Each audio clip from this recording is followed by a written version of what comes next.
Hi. This shit is really fucking hot, so I want to take it off and put something on a bit more comfortable. Well, here we are. I'd like to say this thing isn't finished yet. There are a few issues that I need to be worked out. Currently, the biggest issue is magazine compatibility. It's completely compatible with all types of Nerf and adjacent magazines like these, like the stick mags and the 6-rounders. I don't know why you'd use this, but it works. Unfortunately, it doesn't work with drum magazines. I specifically bought the CS35 Raiders drum mag and also some other one. It still hasn't arrived yet. I don't know if that one's compatible, but the main problem is the mag well itself is too low and it will stop the magazine from going in. So it won't actually go in, it won't lock. And that's just because the magazine well is too long. I managed to fuck myself over a bit because I actually thought, oh, I'll just dremel the magazine will fit. It didn't fit, and that's gonna make it really awkward to do edits on the actual file itself to make it fit properly. And there is a substantial amount of wobble even with a regular stick magazine. So what I'm probably gonna have to do is I'm gonna have to stick like this entire rear section into Blender just to edit out the meshes to be a bit wider. And that's gonna be a ball ache in on its own, but other than that, yeah, it looks really good. Like, in terms of what needs to be fixed, of course, there is the magazine well. I've also edited the rails. These are not proper Picatinis. They are close, but they were a revision from that one. And when I realized that one wasn't good enough, I redesigned the whole thing and printed this one out and then realized this one isn't good either. So that was a waste of time and filament. Also, the amount of countersunk bolts that go in the top rail here, there's like 6 of them, and that's kind of overkill. So instead there's going to be about 3 or 4. But other than that, it is looking very, very nice, and I'll show the insides.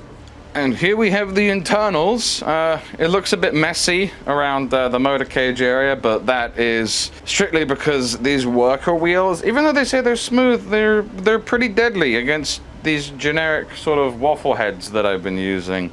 I might just gut the old Rapid Strike that's on my floor and put its flywheels in it because they're probably a lot less violent towards the foam. But other than that, here it is. Internally, it looks cleaner than the previous version. The previous version is currently, well, up against the wall here. Here we have the older version. It's all wired up still. I think it's still screwed together, yeah, but it's a lot messier than this cleaner sort of look. This was printed on my Neptune 4 Pro, and you can clearly see how awful the print quality is because it was a bed slinger, and bed slingers suck. Quality-wise, the Centauri Carbon is very good. These are like prints from the rear end. The only reason why I reprinted them, as you can see, is these weird artifacting, and that was because it was on my wobbly cabinet. I set it downstairs on a concrete slab on the room in the front room, and it's a lot better now. There is some artifacting, but now it just prints a lot better. But this is still like, it's kind of annoying how this is really wasteful, but I mean, what else am I supposed to do? I can't use this. Now we have the trigger group and the rev trigger. They're all these small micro switches. This spring you will have to get from the Rapid Strike that you'll need to gut for its pusher. As for the second one on the mag release here, you're gonna have to find another one because I bought 2 Rapid Strikes for the first project and for the second one, because I don't really feel like taking the crappy one apart and putting its internals in here. I want to start this whole thing afresh, just make it look better. Here we have the barrel clamps I was talking about. They work very well. I love it looks so simple and it's very clean, and when it's clamped together you don't see them because they're completely out of the way. Connections here these little bow tie connections, as some people have said. They're glued in with just, you know, regular glue. I bought some of this sort of, it's PLA glue, but it's just CA glue. It's very runny CA glue. Everything's held together with those pins that I showed off, and once you glue it all together and put these bow ties in, it should be very stable. But I don't suggest trying to snap it. And by the time you install the barrel, you will have linked both sides together via the barrel. Over to the flywheel cage. All of the cables are kind of run underneath the barrel and sort of around, just in and around it. The whole point was to make sure that it, you know, there was room. On the new design, there will be, or the updated design, there will be sort of a hook there to hook everything under. All of the cables route through this passage here, and of course they go here and here and here.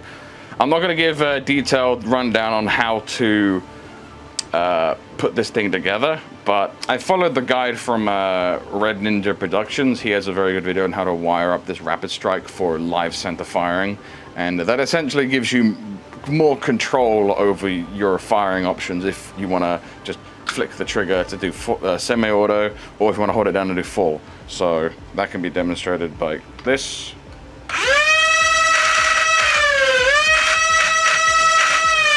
Like that. Coming up to the rear is the pusher assembly, and you'll have to do some cursed stuff to this pusher box.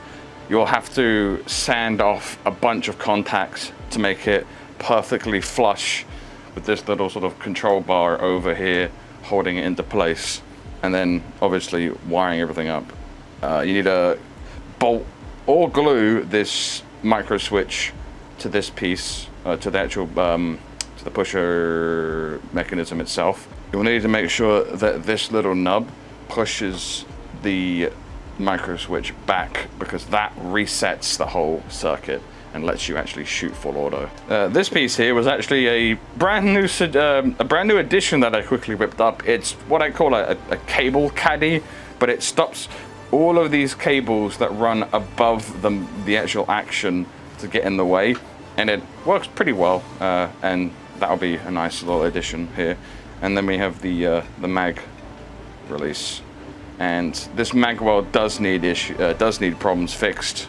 It needs to be pushed up more to allow drum mags in, and then I gotta probably unflare this lip so it holds the magazines in better, because they're currently wobbling a lot. And I think you noticed it during the shooting tests. They were kind of going all over the place, and obviously you'll see all of the debris that comes out of the barrel due to these flywheels. So yeah. Yeah, that's basically where we are right now. As you can tell, there's been a bit of a scenery change. That footage that I had recorded was about maybe 2 months old, back where it was really hot here in the UK. Since then, I've been kind of preoccupied with other hobbies, so I have been kind of lacking in this. It's difficult for me to like video document the process of something. I'd rather just like build it and show it off. I do that quite a lot. But as you can see, we have V1 and we have V2 and then hopefully V3. But yeah, all of this stuff has been printed out in PETG. PETG, I've been told, is a lot more sturdier than PLA Plus when it comes down to like Nerf blasters and stuff. All that needs to be done is they have to be assembled, of which there will be a video in the future down the line where where I'll actually video that. These pieces are very dusty, and I should probably get to editing the rest of this video, so see ya.